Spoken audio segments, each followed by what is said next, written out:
I continue to pour money into Nisio's wallet. But why? Because it's greatness. It's that Gatari greatness, man. Listen to me, bro. Went back over there. Actually went to a different one this time, and there they even had a bigger selection than before. And then, so I got two of them at that particular store, and then one of them I ordered online because this one I really, really wanted, man. So I'm going to start off with the one that I got at the store. I posted a little bit of it on Twitter the other day, just a little excerpt from the novel itself. I was really, really enjoying it. I'm about a third, if that, yeah, about a third of the way through. I'm on that Kizu Monogatari greatness, man. From the moment that I saw the thing, even before I read, or even before I watched the movies for Kizu Monogatari, because y'all know me, I was already like, you know what? If they're telling me I'm going to enjoy this, then I'm have a pretty good feeling I'm going to end up buying this one day. And then after watching the movies, which were absolutely phenomenal, I definitely had to go buy Kizu Monogatari, man, without question. Oh, and by the way, before I get into anything else in the video, I actually have 4 purchases. One of them is digital, though. They had a digital sale, Vertical had a digital sale on like a whole bunch of Monogatari stuff for very, very cheap. So I bought the very first volume of Bakemonogatari. It's on my phone. So I just have that. I was like, you know what? Why not have the beginning on my phone? I mean, it was $5, bro. I was like, are you kidding me? $5? We'll be in like somewhere, bro. But anyways, man, go ahead and read this. Around midnight, under a lonely street lamp in a... Well, I'm... Like I said, I'm already this way, but I'll read it for y'all. Around midnight, under a lonely street lamp in a provincial town in Japan, lies a white woman, a blonde alone, robbed of all 4 limbs, yet undead. Indeed, a rumor has been circulating among the local girls that a vampire has come to their backwater of all places. Koyomi Arararararagi, who prefers to avoid having friends because they lower his intensity as a human, is naturally skeptical, yet it is to him that the blood-sucking demon, a concept dated twice over, beckons on the first day of spring break as he makes his way home with a fresh loot of morally compromising periodicals. Always disarmingly candid, often hilariously playful, and sometimes devastatingly moving, Kizu Monogatari Wound Tale is a perfect gateway into the world of author Nisio Isin, the best-selling novelist in Japan today. The prequel to Bakemonogatari, this is where the legendary Monogatari series, whose anime adaptations have enjoyed an international popularity and critical acclaim, begins. A theatrical feature based on Kizu Monogatari is due to be released in Japan in January 2016. Dude, this man, and then we have some nice Shinobu art right there. But, yo, I remember saying this later on, or not later on, that makes no sense. I remember saying this earlier on in one of the Monogatari videos, the catch-up ones. I remember saying that whenever I got to the novels, I was going to end up liking Araragi more than I already do, due to the fact that everything is going to be told from his perspective, from his point of view. And I can honestly say so far that's factual. Just seeing... And even though we technically get that in the show, I feel like because, like, there's certain things that were cut out, like some more banter, I guess you could call it, some more of Araragi's inner thoughts, that I don't remember being in the movies, that have been in this so far, that have really allowed me to connect to him even more than I already am as a character. I mean, Araragi to me is already an S++ main character. I compare him to Gintoki, bro. Gintoki is my favorite character in anime and manga, right? So obviously I really like Araragi. But the novels, or at least this one so far, and what I've read of the Bake Monogatari novel, I really, really have come to enjoy the way that Nisio writes Araragi's POV. His POV voice is honestly one of my favorites that I've ever read in anything. I'm talking about like any other books as well, man. I mean, Araragi has a really, really fun, playful, and an awesome voice to read in. I mean, it's addicting. The way that Nisio writes these novels, even though I already watched the movies, it makes me want to find out what happens next and see it through Araragi's perspective completely. And it's really, really cool. I like the way that it's written. This is the one that I've gotten the farthest in. And I wanted to, of course, start from the beginning and whatnot. But because I was fresh off of Kizu, some of these, I went through, or the next one in Bake, it's been for Bake, it's been a month since I watched that beginning sequence. And for this next one, it's been around like a week and a half, or not maybe a little longer than like 2 weeks, 3 weeks. I think 2 weeks.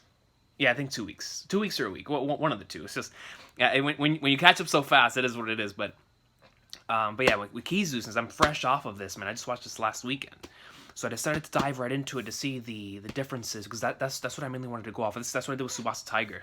That was the first novel I bought. I was just in my mind, I was comparing, and I love Hanekawa's POV as well.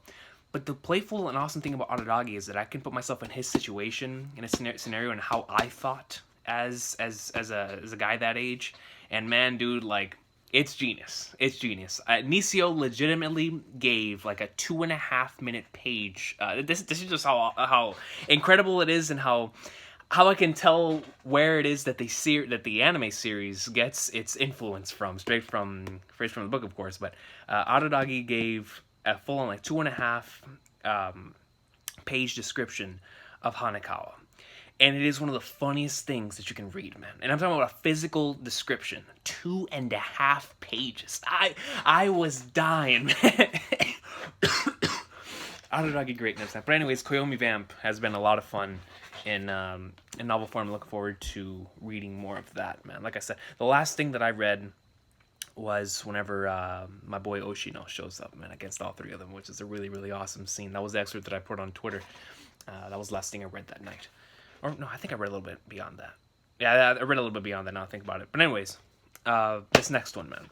I said when I first found out the novels existed in the bookstores next to my house, I said, you know what, man? There are two that I really, really, really, really want to own. And at that point in time, I just finished Monogatari's second season. So, or no, I'm sorry. At that point, I was on, I think, Suki Monogatari. Yeah, I was on Suki Monogatari. So I said there are two that if I saw them, I would buy them immediately no matter what. One of them was Tsubasa Tiger, which of course was the first one that I bought, right here. But the second one was Hitagi End, man, which is Koi Monogatari. I had to double check to make sure. But because I remembered, I think it was Yak a couple days ago told me that his favorite story in the series is Koi Monogatari. And I was like, Koi Monogatari? And so I went on Amazon, and I saw that Koi Monogatari was Hitagi End. And I was like, oh, snap. And then, of course, this is right here that it's told from the perspective of Kaiki, man. And I haven't even started this yet. When I get around to reading this from Kaiki's perspective, oh, it's going to be marvelous. That's going to be wonderful. I'm looking forward to seeing how the novel handles that entire sequence. I'm looking forward to seeing how the novel handles Sengoku's character. As well as the interactions with Senjo Gahara, because those makes for some amazingly hilarious stuff in the actual animated series. So, but yeah, man, Hitagi End in novel form. I loved that arc, man. And now I'm looking forward to whenever, because Tsubasa Tiger and Hitagi End, along with I think Mayoi Jiangshi, are still really high up there for me. But man, I've seen so much greatness since then. I don't even know what my favorite is. I think my favorite now is Ogi Dark. But aside from that, these are all absolute greatness. Like, these are absolutely fantastic. Like I said in the video, man, we'll think about favorites later on, man. So yeah, I got Kizu from the Monogatari series, or from the main series. I have Hitagi End now, Tsubasa Tiger, Kizu Monogatari, Koyomi Vamp, and I have Bakemonogatari. So I think Bakemonogatari covers the Mayoi arc and of course Hitagi Crab. So I think it only covers those two, the first volume. And then here comes the last one, man. I had to order this from Amazon, bro. But the moment that I saw this cover, I knew I had to buy it, and I did not give a flying flag, Nards. Listen, man. Now this one, I know there's an anime adaptation for, and I don't know what I want to do yet. I don't know if I want to dive right into this through the novel first or watch the anime first, but I had to buy it regardless because this is one of the most awesome covers that I've ever seen for something like this coming out of Japan, man. It's so beautiful. That is Gatari, man. Katana flipping Gatari, a sword tail. I read the description for this, and I was like, yo, this is gonna be this series is gonna be awesome. This series is gonna be awesome, man. I'm just gonna read what it says in the back. Like I said, I don't know. I think it's this. Nisio has written. I know he's written some JoJo stuff. I think he wrote JoJo Over Heaven. He wrote that one Death Note novel. from way back when. And then I think aside from this, there's this one other one at something Cycle. I remember Bogdy telling me about.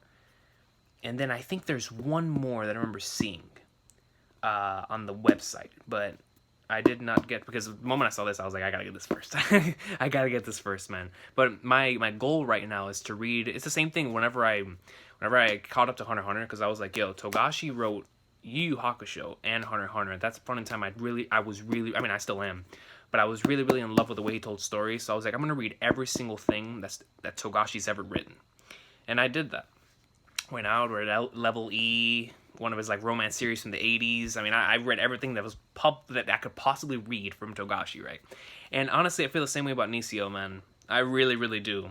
I was like, yo, this dude, I've just based off of the Monogatari series, of course, but off of reading the light novels, I just have so much fun reading it or watching. It's weird, but it's so cool, and it's very inspirational, man. For someone who wants to enter this life. I mean, I'm technically already in it, but somebody who wants to advance and grow and learn more about the craft, man. This dude right here it's like a living textbook, you know. Just study Nisio's books, man, and you'll learn so many great things. At least that's the way I'm taking it. But anyways, let me read this story. The back for Katana. Look at this cover, bro. Let's look at this cover. But anyways, from the pen of the author of the legendary. Let me read that one again. Let me read that again. From the pen of the author of the legendary Monogatari novels comes another unique offering. Available in English for the first time, the basis of an animated series, Katanagatari, brings to life a swordless swordsman. A swordless swordsman. The moment I read that, I said, I'm in. I cannot wait to see how something like that's handled, because I've thought about doing something like that before, but I was like, ain't nobody gonna be crazy enough to do that. Nisio's crazy enough. And a self-described schemer who embark on a quest to obtain 12 peculiar masterpiece blades. Now listen to me, man. Just stopping right there. Y'all know me. And this is a big reason why certain arcs in Monogatari were so big for me. I love adventures between two characters trying to find something, man, or just characters trying to go find something. That's why I love One Piece so much.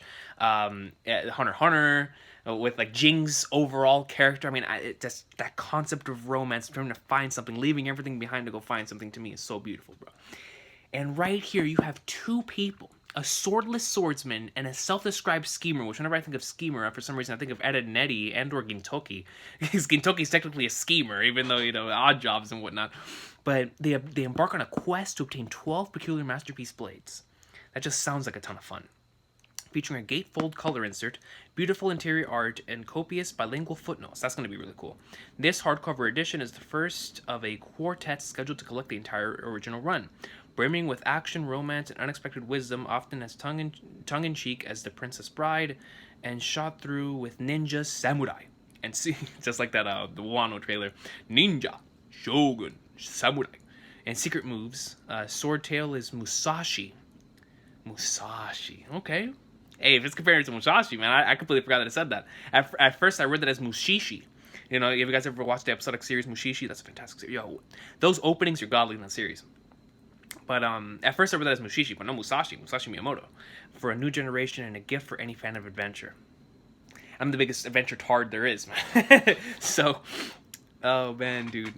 Yo, I didn't know that because I went into a big, like I said before, research of Nisio. This man made his debut when he was 20 and was making moves. I was like, yo, dude is a goat. Oh, right here, the Zaregoto mystery cycle. Zaregoto, that was the name of the other thing that he's done. So that'll probably be next. But yeah, man, let me look at some of this art. I actually have not opened this yet. Oh, that looks dope. For some reason, it gives me like hard Araragi and Shinobu vibes. It really does. And there's like a long one coming down right there. Yo, that looks cool. That one right there reminds me of Kimetsu no Yaiba. That looks really nice. Katanagatari Sword Tail. Shows table of contents. Oh, it has to split up and just kind of like Monogatari 2. No, it's kind of split up like the Yakuza series, dude. I love this. I love whenever anything does something like this. That's why I love Tarantino's series so much, man. Or movies. Because certain titles can really make you excited to go into something. That's why I loved the way that Yakuza transitioned into certain titles for chapters and went into it like that. I love simple stuff like this, man. I do. I really, really do. This volume collects the first trio of a 12-part series. Oh, so that's why it's split in 4. This is going to be fun, man. I'm really looking forward to it. So it has the first 3 books. Okay. As it says right there, with the original book 1 table of contents spread. Oh, it even contains that. There's a prologue right here. In those days, the capital boasted 645 official schools for swordplay. Great and small, but when you throw in all the unofficial schools, there were easily 1,000. Famous among them was the Hisho Dojo. On the east side of the city, an elite institution with strong ties to the Bakufu. And a history extending back to the age-warring states, kingdom, and a household name for anyone conversant in the martial arts. Within these walls, 7 men faced off, but no, to say they faced each other confuses things. In actuality, 6 men surrounded 1 man in a circle. Now, what you would call a sporting atmosphere, something was Ari. Dressed in the black gi of Hisho Dojo, the 6 men stood with their bokutos at the ready. Unbelievably, the man trapped in their wear of swords was empty-handed. See, you see what happens? I start reading it, and I'm like, yo, screw it, we're going to do live reaction. But anyways, man. Yeah, I got these right here. I'm so happy that I got them all. I had to order this one online because that one wasn't there. But these 2. Now I have Tsubasa Tiger, Koyomi Vamp in its entirety. Well, all of them are in their entirety, and then Hitagi End, which is really, really cool. And I know that I think this month, I think it is this month, I think the first half of Koyomi Monogatari comes out, and I want to own that because it's going to be a collection of short stories, so that'll be really, really nice to own in novel form. But yeah, man, really, really looking forward to diving into this, though. Especially since I've been in that type of mood for like a series like this, because I'm into, I'm heavily invested in One Piece's Wano arc at this point in time. So having something like this, and of course catching up to Yaiba right now, it just has me in that entire swordsman, that era style of storytelling or being in that setting from that era and whatnot. So I'm really, really excited to dive into this. But first, I'll finish Kizu and whatnot, and then we'll see where it goes from there, man. But I hope everybody has an awesome sauce of a day. Take care. Once again, thank y'all so much for the support on these Monogatari videos, man.